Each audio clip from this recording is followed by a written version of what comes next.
So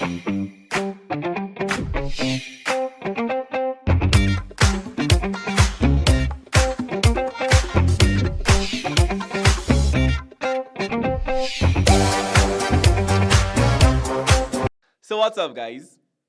In this lesson, we will look at an electrolytic process, the electrolysis of acidified water using inert platinum electrodes.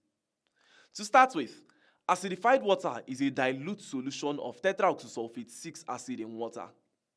Now, when this acidified water is used alongside platinum electrodes and a direct current is set up, we have an electrolytic cell. In the electrolytes, there are three ions, hydrogen ions from both the tetraoxosulfate 6 acid and water, hydroxide ions from water, and tetraoxosulfate 6 ions from the acid. Of course, these ions are all randomly moving in the electrolytes, that is, until an electric current is passed through the electrolytic setup.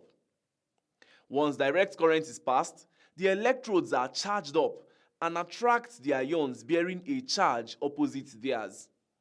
The cathode, which is the negatively charged electrode, attracts the positively charged hydrogen ions in the electrolytic solution, while the anode, which is the positively charged electrode, attracts the negatively charged hydroxide and tetraoxosulfate 6 ions in the electrolytic solution. Since at the cathode we only have hydrogen ions, it is automatically discharged. It accepts an electron to form hydrogen atoms, which combine to form hydrogen gas. The reaction at the anode is a bit more complex. Only one of the two ions, that is the hydroxide ions and the tetraoxosulfate 6 ions that are clustered at the anode, can be preferentially discharged. So, there is a choice to be made at the anode. To determine which ion is discharged preferentially, we must consider the three factors that affect preferential discharge. That is, the position on the electrochemical series, nature of the electrodes, and concentration of the ions in the electrolytes. Since the anode is an inert platinum electrode, it cannot affect the discharge of the ions. Hence, we can ignore the nature of the electrodes.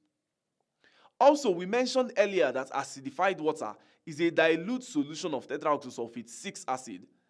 This, in turn, means that the tetraoxosulfate 6 ions are also dilute and not concentrated. So, concentration of the ions will also play no role in the preferential discharge. This means that the ion that is discharged will be selected solely on the grounds of their relative position on the electrochemical series. Based on this criterion, hydroxide ion will be discharged since it is less electronegative than tetraoxosulfate 6 ion. At this point, the hydroxide ions donate electrons according to the reaction equation on your screen to produce water and oxygen gas. The oxygen gas is then collected at the anode. The salient points to note at the end of this electrolytic process include: at the cathode, hydrogen ion is discharged, producing hydrogen gas. At the anode, hydroxide ions are discharged, producing oxygen gas. The electrolyte becomes more concentrated due to the removal of water in the form of hydrogen and hydroxide ions from the solution. I am sure you've enjoyed this lesson as much as I have. Let's meet in the next.